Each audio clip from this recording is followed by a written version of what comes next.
Hello friends आज के जो हमारा टॉपिक है वो है history of C plus plus. आज हम अपने इस लेक्चर के अंदर अपना history of C plus plus के अंदर सी प्लस प्लस डिस्कस करेंगे, क्योंकि हमारा जो अब प्रोग्रामिंग का जो कोर्स चल रहा है वो सी प्लस प्लस के अंदर चल रहा है। तो हम उसको देखते हैं कि history of C plus plus क्या है।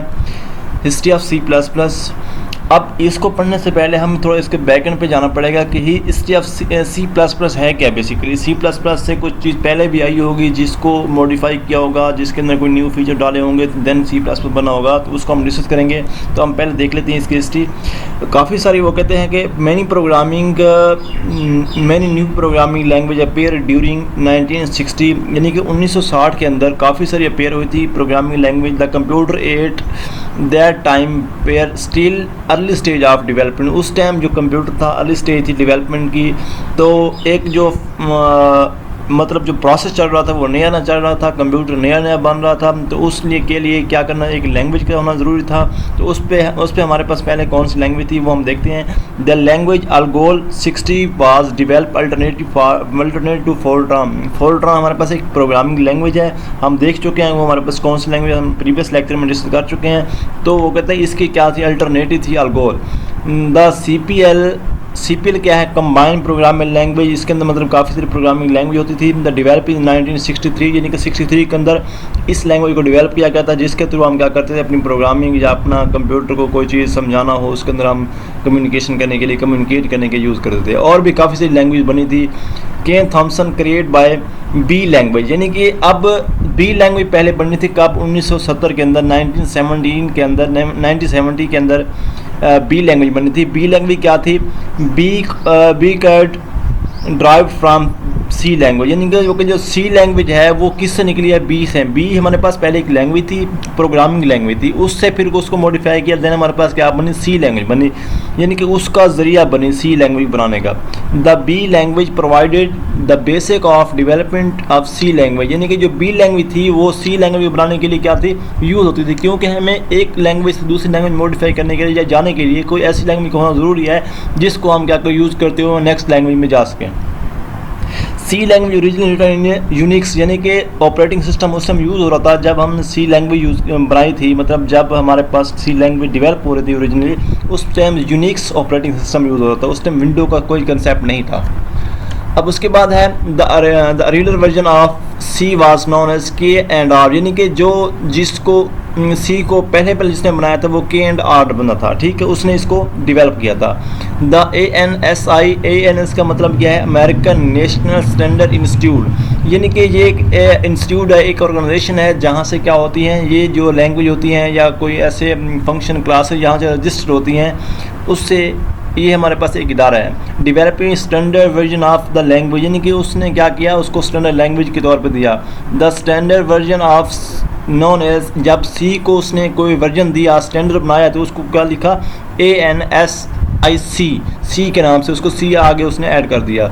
This new version provide many features that we are not available in all language version, यानी कि जो हमारे पास न्यू वर्जन बना था वो बेसिक के अंदर नहीं था। अब हम एक यहीं पे एग्जांपल लेते हैं रियल लाइफ के अंदर। जब हमारे पास एक हम सेल फ़ोन की बात करते हैं, जब हमारे पास फॉर एग्जांपल एक सेल फ़ोन स्टार्ट में आया था, कोई मोटोरोला ले लें, कोई और से ले लें, जब एक फ़ोन आता है, जब उसका दूसरा वर्जन आता है, तो उसमें क्या होता है, उसमें पीछे वाले भी ये जो फीचर्स होते हैं वो भी होते हैं, लेकिन जो कुछ ऐड भी होते हैं, उसका मतलब वो उसका एडवांस मॉडल होता है। तो सेम लैंग्वेज का मकसद भी यही है कि जो हमारे पास पहले बी थी उसको उन्होंने क्या किया, अपडेट किया, अपडेट करने के बाद वो क्या बन गई, सी बन गई।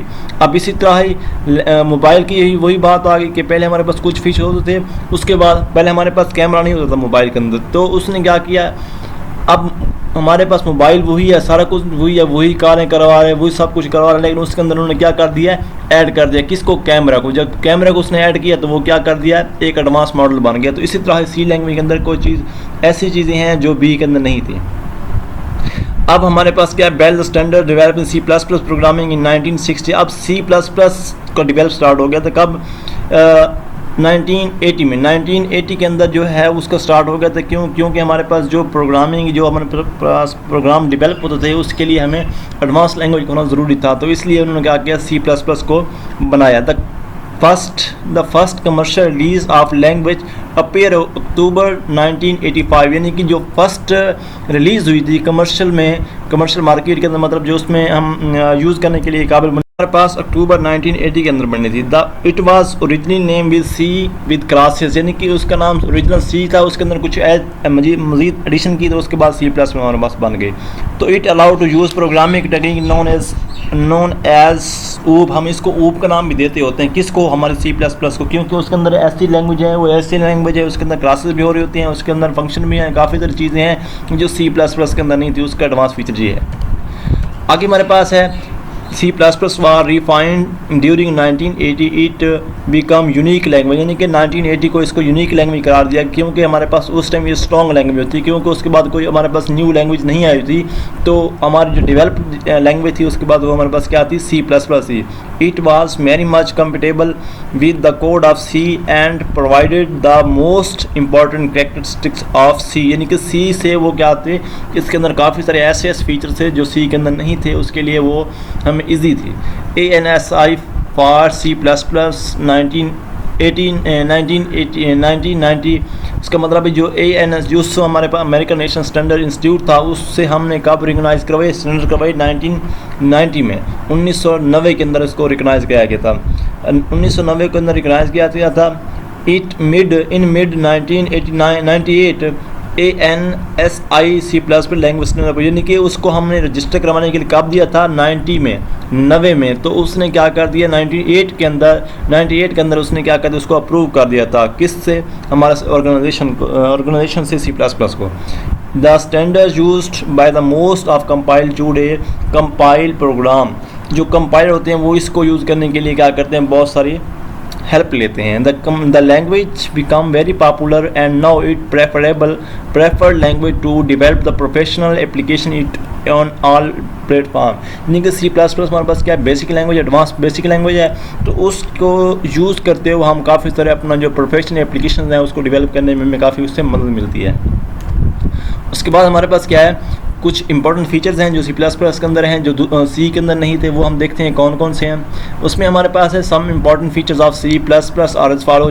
फर्स्ट ऑफ ऑल हमारे पास है कन्वेंशनल लैंग्वेज, ये हमारे पास एक कन्वेंशनल लैंग्वेज है। कन्वेंशनल लैंग्वेज का मकसद क्या होता है कि ये कुछ फैसिलिटेट करती है किसको, यूज़र को, जो प्रोग्राम डेवलप कर रहा होता है उसको कुछ ऐसी चीज़ें बताती है जिससे प्रोग्राम ईजीली डेवलप हो सकता है, इसलिए ये कन्वेंशनल है।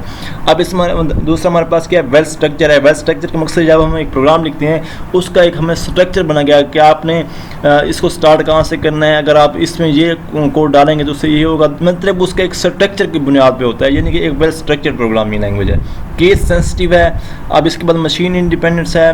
केस सेंसिटिव में ये होगा कि इसके अंदर अपर केस यूज़ नहीं होते, हमारे पास जो कीवर्ड हैं वो सारे किस में है, उसने पहले बता दिया है कि इसके अंदर जो भी यूज़ होनी है वो हमारे किस में होनी है, लोअर केस में होनी है, अपर केस इसका यूज़ नहीं होते, उन्होंने हिंट के लिए उन्होंने कीवर्ड दे दिए हैं।